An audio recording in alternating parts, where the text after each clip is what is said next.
Okay, it's been a while since I've made a video, and this was actually Memorial Day of 2019, so just a couple of weeks ago.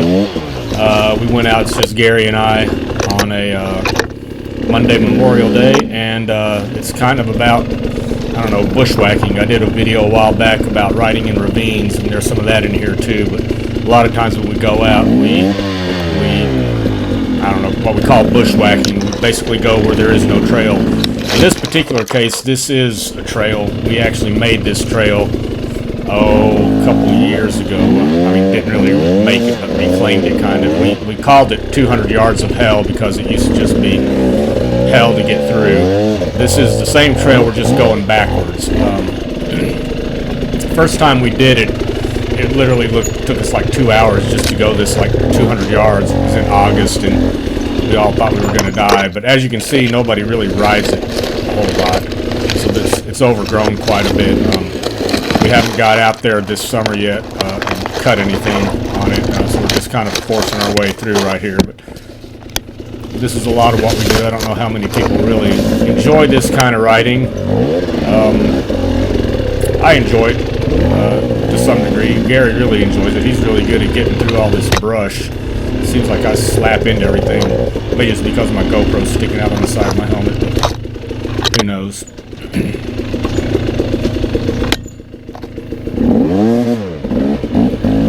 My 19 Husky 300i, the TPI bike, is actually, I'm getting quite a bit used to it. I'm kind of learning that, you know, I think I've said in one of my other videos about using first gear. I'm obviously using first gear here, but I'm kind of getting used to when to use it and when not to use first gear, and it definitely works. Coming up on this section up here, I do another little thing that Graham showed me.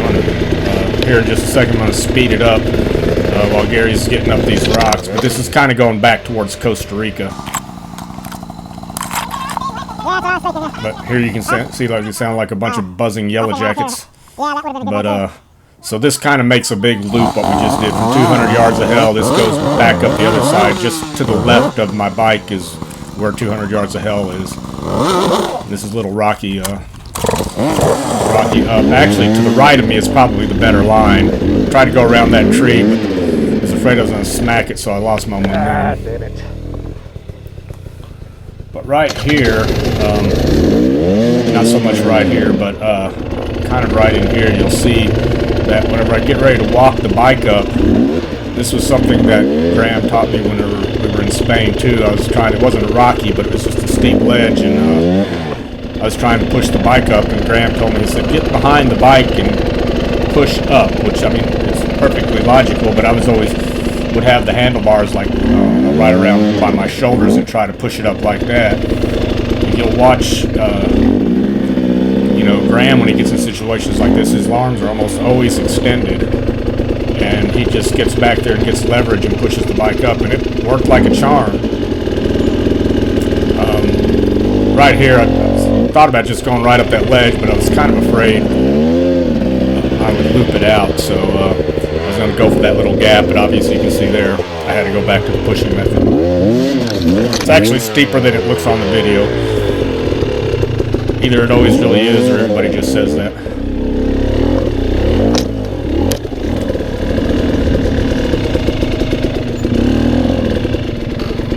This here, we were going down, this is coming out of Costa Rica back over towards the creek, and we kind of passed it just to the right there is where we meant to go, right there.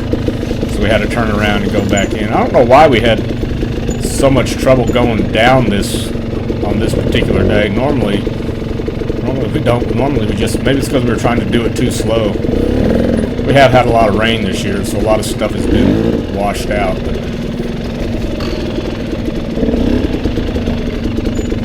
We've been up this maybe 3 times, and I think I went down it one time before after I got to the top. I put my foot on this rock and my handlebar came down right on top of my foot. Oh, really? Gary explaining how it hurt his foot. Like I said, I don't know. I went down it one time before, so actually this is probably only the second time I've been down it. Maybe the first time Gary's been down it. we usually go up it and then on into Costa Rica. I guess technically this is part of Costa Rica. The area we think of it is like the little, I don't know, Devil's Playground or whatever, just a little area with a bunch of ups on both sides. For bees? Oh yeah, yellow jackets. Yeah, we got to be careful this time of year. There are a bunch of yellow jackets out there. I got stung by them twice. One time I got 17 stings, and then about a year later I think I got another 12. Just by yellow jackets don't nest in trees; they like to nest under rocks. So you kick over a rock, and if your bike stalls and you stop or whatever, I mean, they will get you. That is not fun. But riding like this is fun. Until it starts getting too hot. It's starting to get hot now, so.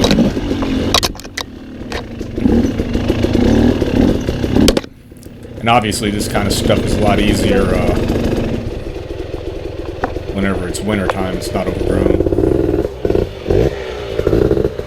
I think right here I think we end up having to get the saw out and cut some branches. I think here in a second you'll see me pull my trusty scabber out. You need the saw? What? Yeah. Darien gapping. A long time ago I thought about riding my 1200 GS down to South America, and to get through Panama, right between Panama and Colombia, you have to go through what's called the Darien Gap, which is basically so thick a brush that, I mean, animals have a hard time even getting through it. I think Helge Peterson did it one time, but I'm not sure how many people have actually gone through the Darien Gap, which is amazing that in 2019 very few people have actually even crossed the Darien Gap. It's like a big buffer between South America and Central America. Hardly anything gets through.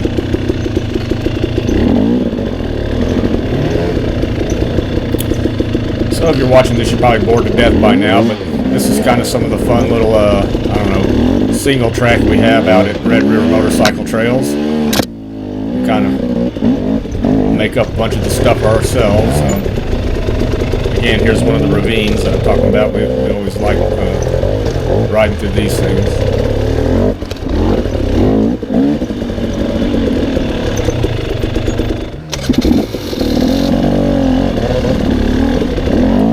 Sometimes it's a good idea to kick back and wait for the other person to go, because otherwise you're just moving 10 feet at a time, and you definitely can't keep momentum doing that.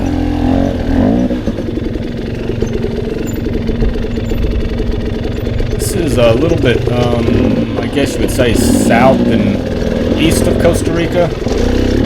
We call it the watermelon gap, because we planted some watermelons out there, about a year or so ago. None of them ever ended up growing, but we didn't really plant them either. We just kind of threw the seeds out, thinking, well, that'd be cool if they grew. We can come out there in the summer and eat a watermelon. But to date, it hasn't happened.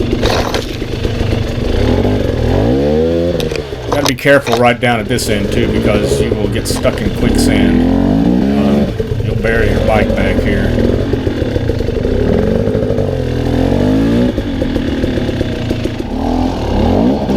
This is kind of a new little ravine that we found. We hadn't been up this one before, and some pretty challenging stuff right around this corner here.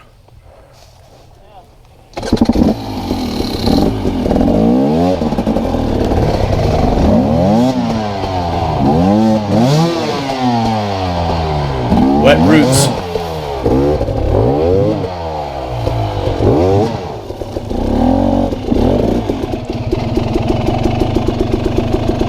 The trick with a lot of this stuff is just trying to get your tire to slowly roll over the stuff instead of good one. Yeah, other than the bike dying, I actually did that pretty well. I did this pretty well too. We struggled a lot right in there, and I just got in the right gear and everything, plowed right through it. But anyway, that's bushwhacking at Red River Motorcycle Trails. That was good because I didn't wear myself out.